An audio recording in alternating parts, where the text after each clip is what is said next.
Hello, everyone. Welcome to the Hiring Pittsburgh Virtual Career Expo. We're thrilled to have you all here today. I have a very special presenter. We have Sally Chopping, who is president of Acting for Business. She has more than 15 years experience with award-winning public speaking training, so we're thrilled to have her today. She is going to be talking to you about how to stand out in a virtual interview. So without further ado, I'm going to hand it over to you, Sally. Thank you very much, Morgan. And hello, everybody. Today, I want to talk to you about the two big differences between being in a virtual interview and being in person. And those two big differences are, firstly, eye contact. It's just completely different in both situations. And the other thing is that this background, everything you see behind me, the way you frame yourself, all of that becomes part of the impression that you're giving to the interviewer. These days, when you're in front of someone who has the ability to decide whether you get the job or not, it's very likely to be in a virtual interview. So if you can really know how to practice and get these two things right, you're going to be way above everybody else. Because most people, they just plonk their computer down on their desk, open it up, and don't think about these things. So let's start with the eye contact. And what I'm going to do is show you, so you can see on screen, 3 different positions where I put my eyes. And I want you to watch my eyes carefully and see what difference that makes to the impression that I'm giving. Here is the first position.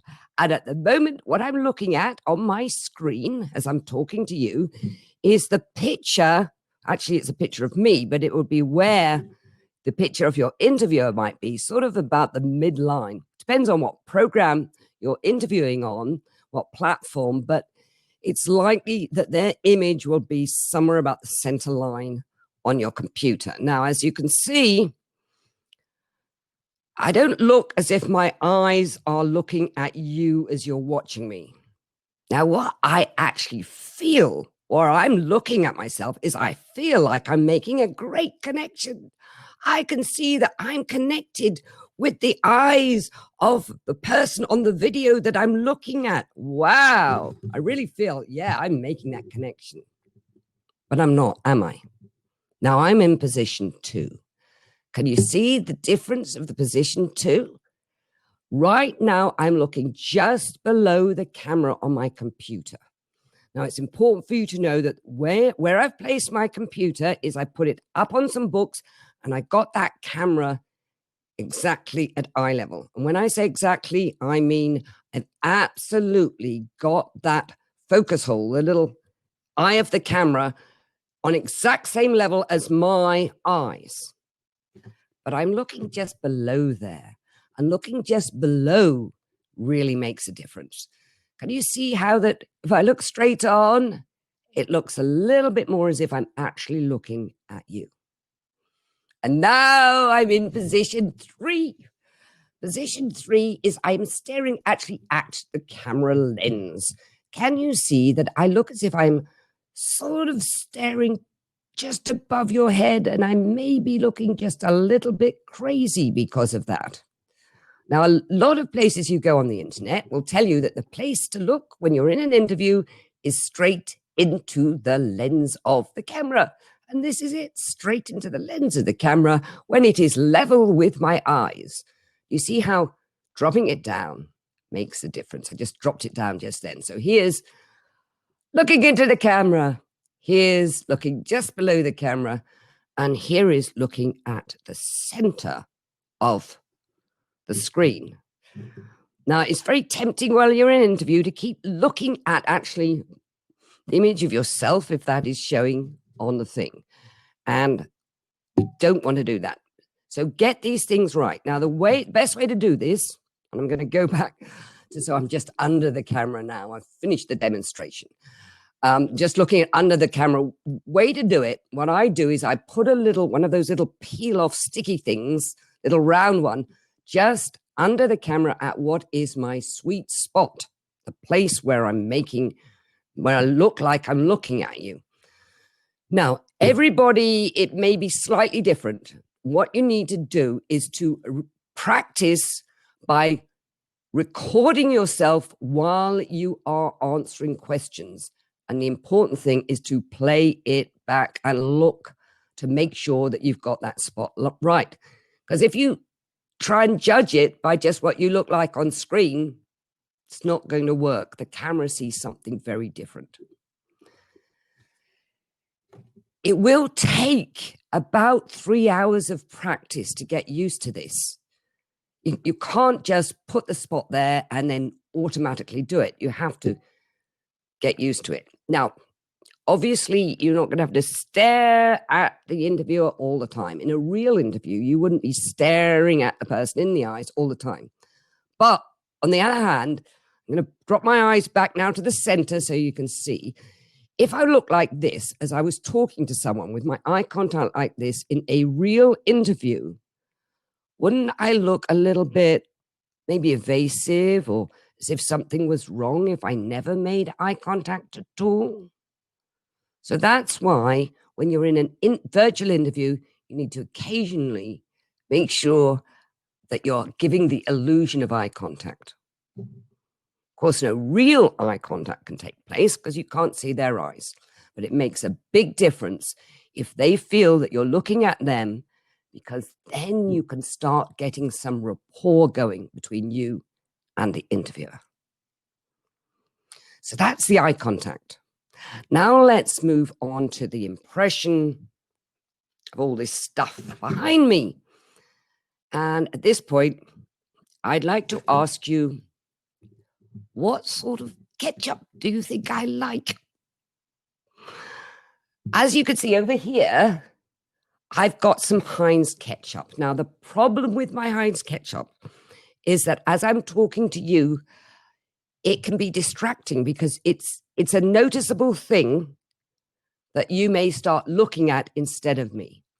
So one of the keys you want to look for in the background is not have anything distracting. You need to make it a professional looking background. It's fine. You can just have a plain white wall behind you if you want, but it needs to be tidy, nothing distracting, and professional. The next thing is the lighting. You've got to make sure that the light is coming from behind the camera. Sorry, behind the camera towards you, not behind you. Very often what people will do is they'll have their desk in front of a window. And the problem with that is all the light from the window comes in, it's much brighter than your face. So then the camera automatically adjusts the lights and darks and makes your face much, much darker and puts it in shadow so that the interviewer actually can't see your face. So you want to make sure all the light's coming towards you, and that way you light up your face without your face competing with the background.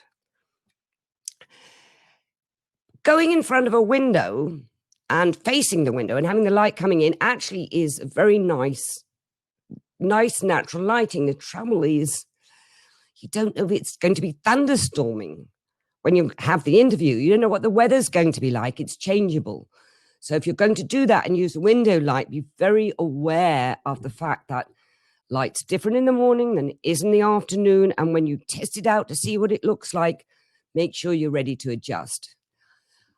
I actually find that if you're going into an interview and you're already nervous, you're much better off really not relying on the window light because of the changeability of it. So instead, set yourself up with some lights. It doesn't have to be fancy lights, just enough light to really light you up and test it. Look at your screen, see what it looks like. Enough light to just sort of come towards you.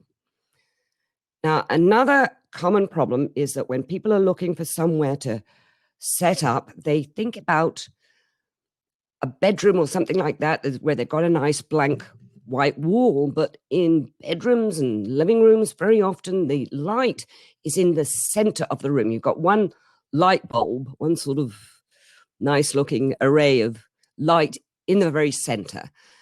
And it's essential to not plonk yourself down directly under that light, because what happens when you're directly under the light is it ages you about 10 years. It shows all the bags. What you need to do is to move your desk or whatever you've got your computer on, move it so that it is just in front of that beam of light. Make sure it's in front and not behind, not overhead. So we've got our lighting and our background. Now let's think of maybe the most important thing. The most important thing is to take your computer and shove it up on some books. Most people just leave their computer right down on the table. And if you do that, if your computer's on the table, you open it up, you've got the camera pointing up, the view that the interviewer is getting down your nose. I mean, really, there's sort of a line that comes from the top of the camera down, and they're looking up your nose and you're looking down at them, and you cannot create any rapport with someone when you are looking down your nose at them. So get that computer up, get it on some books, make sure you've got the camera at eye level. And then think about how you're going to frame it. How will you look as far as, how much space there is between you and these parts here and the top of the frame and everything. If I get too close, my head gets just sort of cut off, and let me demonstrate that to you. Do you feel that I'm in your face yet? Can you see how if you get too close, it starts to get very off-putting? That actually is not usually a problem. Usually people do the other thing, they get too far away. What happens is they get their computer, it's up on their books, they've got everything lined up, and then in front of their computer, they have a keypad because they're using a portable computer. Keypad's not that big. They want a proper size keyboard. And then in front of that, there are notes, and then they've got a glass of water, and pretty soon they're far back from the screen. So what I'm going to do now is show you what it looks like if I get further back from the screen. And what I want you to do is to notice whether I've got sort of more presence in this position now or further back. So let's go further back.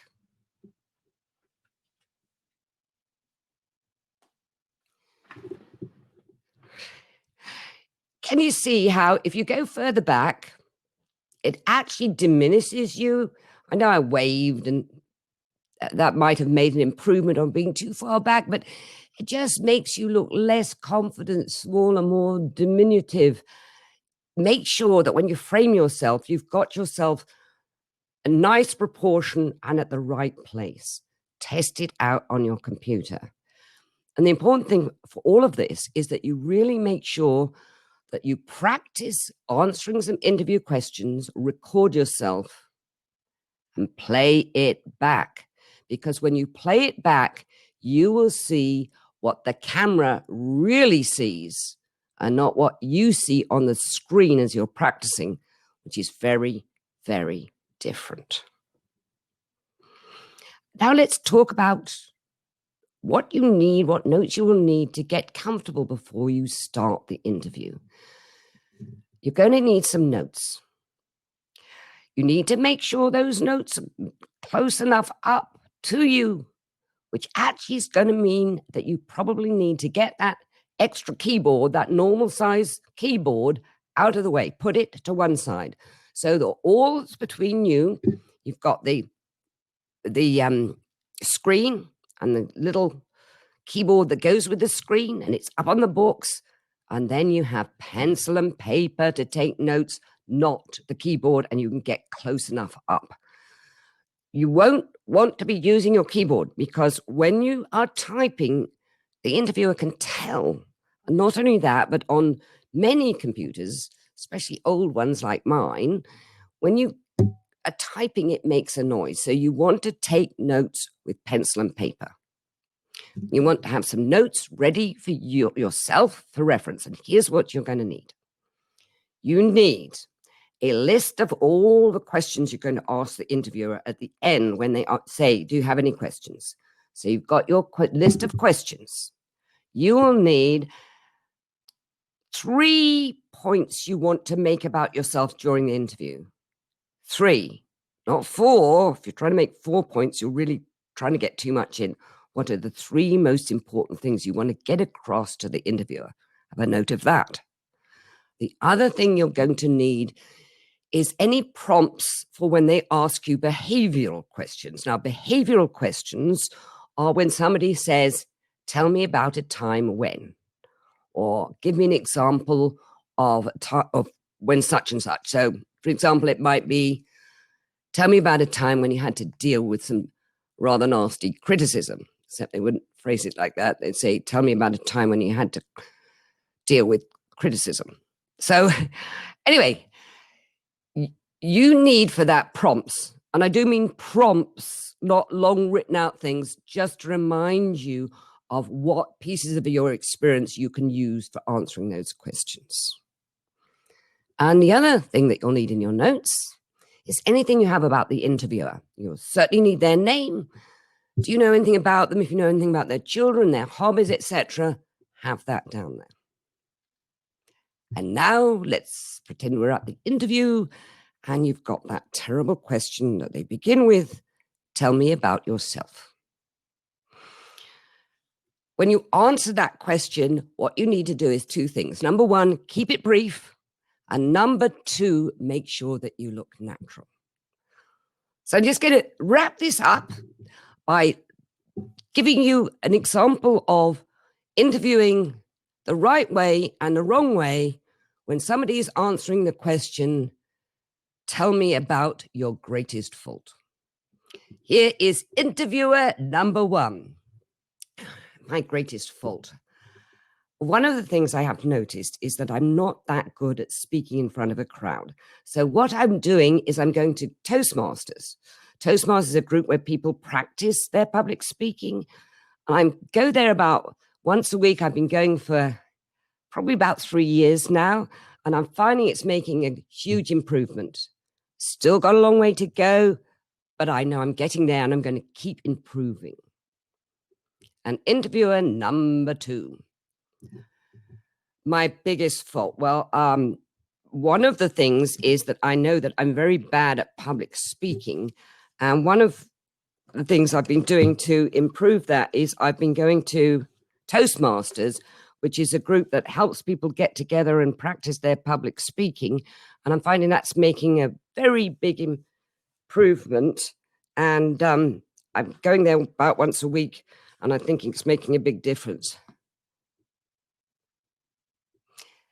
Be interviewer number 1, not interviewer number 2. Practice, put it all together, and have some fun testing it all out. Back to you, Morgan. Thank you so much, Sally. That was amazing. I think we all took a lot away from that. So we will be recording this, so this will be available for folks to come watch afterwards. And we just want to thank everyone for joining us today. Have a great day and enjoy your time at the Hiring Pittsburgh Virtual Career Expo.